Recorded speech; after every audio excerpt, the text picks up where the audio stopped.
오론영혼 시청자 여러분, 안녕하세요. 반갑습니다. 사랑이란 말 있죠, 사랑. 사랑하다. 이 사랑이란 말이 참 종교적으로 쓸 때 사랑과 삼류 소설에 쓰는 사랑이란 단어가 극명하게 차이가 있죠. 그런데 저는 이제 이 사랑이란 말이 묘하게 우리 조선시대에 사랑방이란 게 있어서 이게 도대체 뭘까 해서 시청자 여러분과 한번 공감해보고자 오늘 좀 찾아봤는데요. 저는 이 사랑방이라는 그것을 네이버의 나무위키라는 것 참조를 했습니다. 네이버의 나무위키에 들어가서 보니까 내용이 이렇습니다.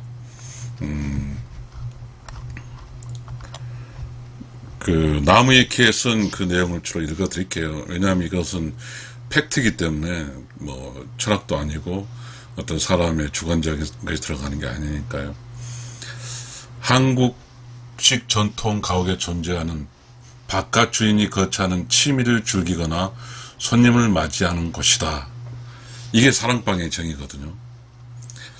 이렇게 했고, 사랑채나 와당이란 이름으로 불리기도 한다. 그래서 한국 문화에서는 손님이 숙박할 수 있도록 사랑방이 안채와 별도로 존재하는 정도로 접대의 관습에 매우 친화적이었다. 네, 이제 이렇게 나무위키에 써 있습니다. 그러면 여기서 참 바깥 주인이라는 말이 나와 있고요. 그 다음에 접대라는 말이 나와 있습니다. 지금 우리가 살고 있는 주거 공간의 대다수는 아파트입니다. 그러다 보니까 우리는 조선시대의 양반가가 살았던 그런 어떤 가옥 구조에서 어떤 사랑채라는 의미가 모호해져 버렸습니다. 그래서 저는 그걸 여러분께 저도 배우고 여러분과 함께 배우겠습니다. 조선시대는 바깥 주인이란 말이 있죠. 참 저도 이 소리 들으니까 제가 지금 이야기하고 있는 음양의 조화의 이야기 속에 있기 때문에 강하게 어떤 기분이 좋아집니다. 안주인이란 말이 있죠. 이 안주인은 말 잘 들었을 거예요. 조선시대라는 사극에서 보면 내자 안사람 안주인 이렇게 하잖아요. 그러니까 안주인이 주로 생활할 수 있는 것은 그렇지 않을까요?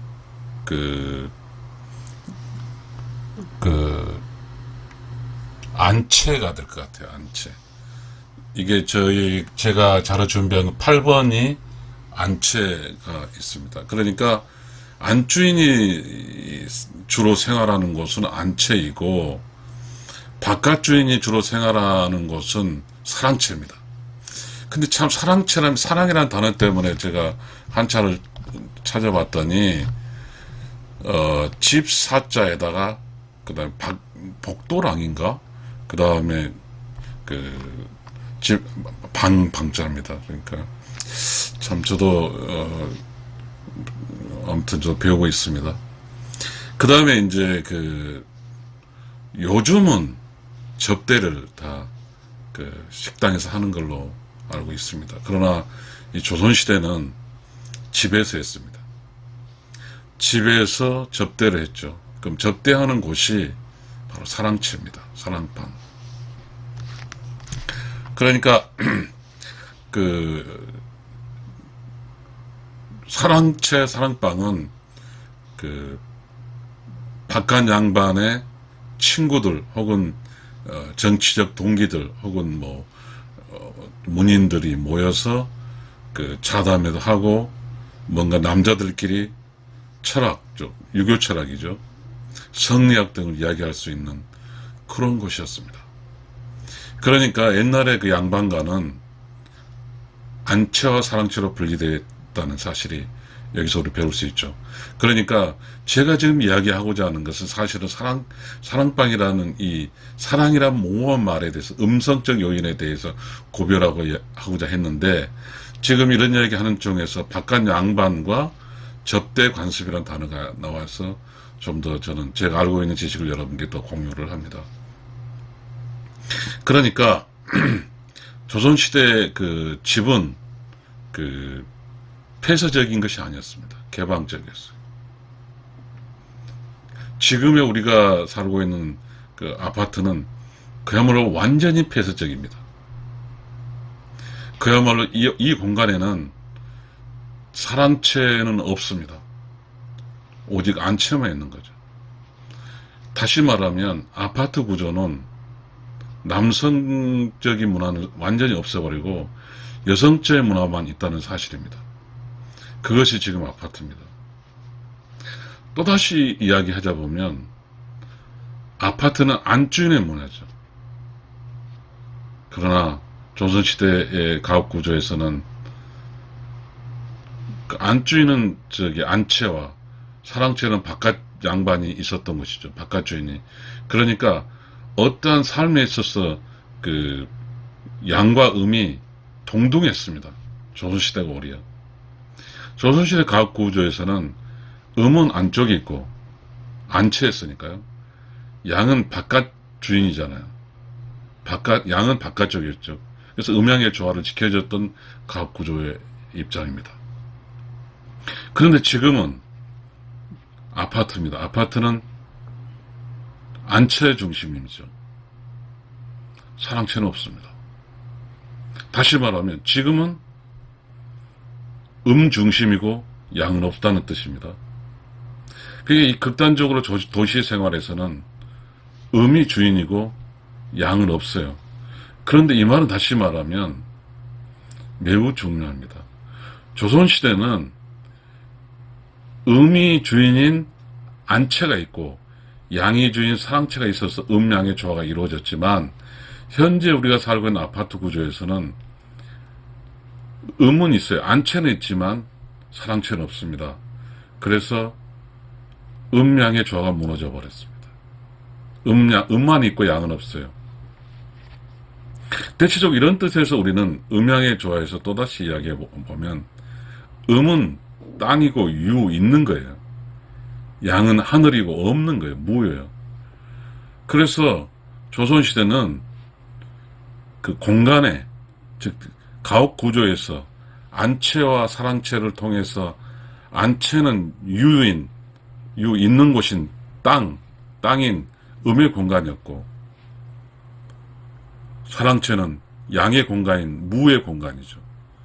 그래서 사랑채는 있는 거였어요. 음식, 그리고 안사람, 자식을 키우고 자식 생산하는 그런 쪽이었지만 이 바깥쪽은 무의 공간이었어요. 없어요. 생산적인 공간이 아니라 추상적인 공간이었죠. 이곳은 정치라든가 철학이라든가 이야기를 나누고 남자들끼리 만나서 자기의 생각을 공유하는 이런 공간이었죠. 문인의 공간이었고. 그러다 보니까 우리가 매우 중요하죠. 유무상생이라는 도덕경에 유무상생이 있습니다.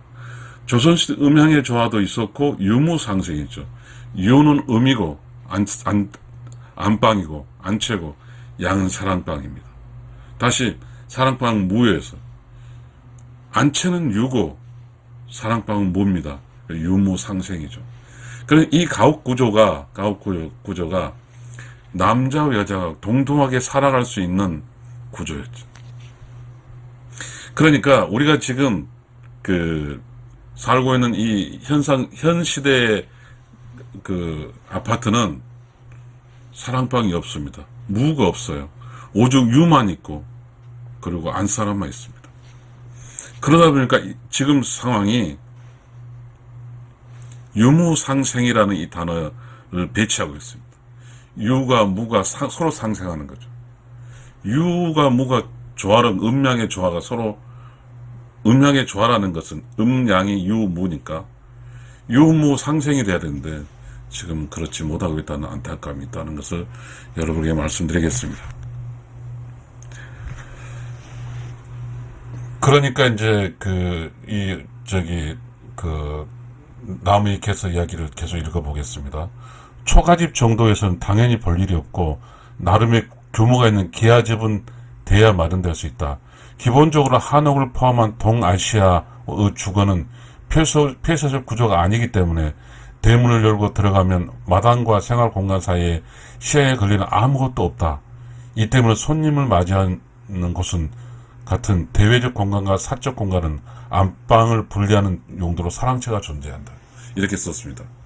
우리가 생각할 때 조선시대 이 가옥구조가 매우 폐쇄적이라고 생각했지만 조선시대 가옥구조는 매우 개방적이었습니다. 마당도 있었어요. 근데 지금 우리가 살고 있는 이 아파트는 매우 폐쇄적입니다.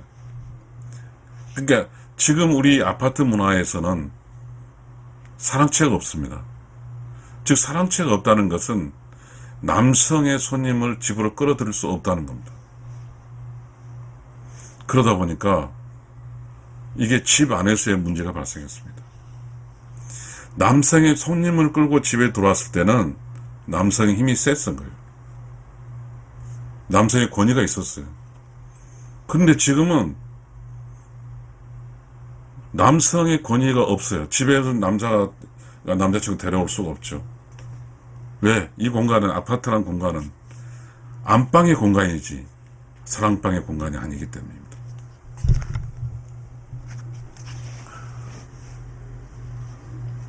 고려시대 말 즈음부터 고관 대자기들이 벼슬길로 오를 예정인 제야 인사나 기인들을 초빙하여 그들의 재주와 능력을 사전에 보는 일종의 면접 장소 같은 용도로 사용되었으나 조선조에 이르러서는 바깥 주인의 관리 아래 농객들이 논전을 펼친 장소로 사용되었다. 그러니까 이황이라든가 이라든가 이런 어떤 양반 계층들이 유교의 그 사단 이런 것도 있잖아요. 무슨 어떤 쟁론을 했죠. 그런 것이 사랑방에서 이루어졌다는 이야기입니다.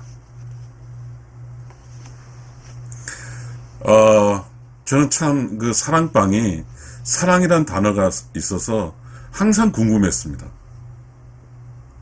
이 사랑이라는 단어가 우리가 어찌됐든 사랑이라는 것은 감성적인 단어이기 때문에요. 성경의 사랑은 철학적 사랑이고요. 그 다음 삼류소설의 사랑은 뭐죠? 춘화적 사랑이죠.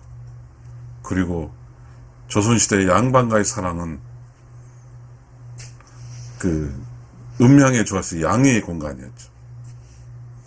바깥 주인의 공간이었다는 사실입니다.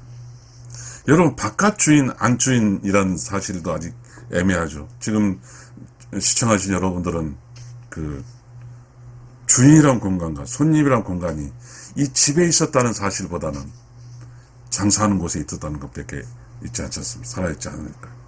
그러나 주인과 손님의 공간은 바로 이 집 안에 있었습니다. 사랑채는 손님을 위한 바깥 주인의 공간이었습니다. 안채는 그 음양에 조화해서 음이 주인인 공간이었습니다. 그러니까 이 어떠한 조선시대는 음양의 조화가 철저히 지켜지는 것이죠. 더더욱이 음과 양의 그 공간의 배경 이치는 양은 바깥쪽입니다. 그래서 바깥주인이라고 그러잖아요. 음은 안주인입니다. 안쪽에 있습니다. 그래서 안주인이라고 그럽니다. 이것이 조선시대는 철저히 지켜졌습니다. 그리고 조선시대는 남성 중심의 세대였습니다. 그러다 보니까 이 그 양반가에는 남성의 어떤 철학적인 문인들이든 그리고 그 관료들이 남성의 그 공간인 그 사랑방에 왔습니다. 이 사랑방에서 남성들은 서로 이렇게 교제로 하고 술도 먹고 이렇게 뭔가 이야기도 나누고 차도 먹고 그렇게 했으니까요. 묘하게 우리는 이 부분이 이렇게 사극의 정치적인 것도 있지만 이 사극의 이 남성의 영역인 이 바깥주인의 영역인 이 사랑방 문화가 많이 비춰지지 않고 있습니다. 의도적이든 의도적이지 않든지 간에 남성의 힘은 어마어마하게 줄어들었습니다. 조선시대 남성 중심의 무대에서의 그 가옥에서, 양반과 가옥에서 사랑채는, 여기 보니까 그 우리가 큰 사랑채, 작은 사랑채 있습니다. 사랑채가 두 종류입니다. 그만큼의 그 가옥 구조 중에 사랑채가 그 어떤 공간을 확보할 정도로 사랑채는 힘이 셌습니다. 그런데 지금은 집 안에서 남자끼리 모여서 할 수 있는, 가서 식사할 수 있는 공간조차 없습니다. 전부 다 안사람 쪽입니다. 즉 여성 중심이라는 뜻입니다. 그런데 이 여성 중심인 의미 주인인 이 아파트 구조에 마저도 단순하지가 않습니다. 이 아파트 중심은 남성 공간이 없습니다. 남성 공간은 남자 혼자 쓰는 공간이 아니죠. 그래서 남성은 아예 밖으로 나가는 것 같습니다. 그리고 아파트란 전체 공간이 안주인의 공간인데 안주인도 밖으로 나가니까요. 그래서 우리의 현실은 가족이라는 전통적 조선시대 가족은 해체됐다는 것을 이야기하는 겁니다. 자, 좀 우리 본질로 들어갈게요. 좀 결론을 짓겠습니다. 사랑채는 우리가 잘못 알고 있죠. 사랑채는 사랑하는 곳인지도 그렇게 해석하지 않을까요? 특히 우리 젊으신 분들은 사랑채는 정확히 말하면 조선시대 양반가의 조선시대 사랑이라는 단어가 있는 사랑채는 바깥 주인의 공간이었고, 이 바깥 주인의 공간은 남성의 공간이었고, 남자의 어떤 정치적인 동의들이라든지 문인들, 철학, 조선 철학가 이런 사람들이 모여서 남자들의 어떤 그런 철학적인 걸 담론하고 토론했던 그런 공간이 바로 사랑방이라는 사실이었습니다. 시청자 여러분, 감사합니다.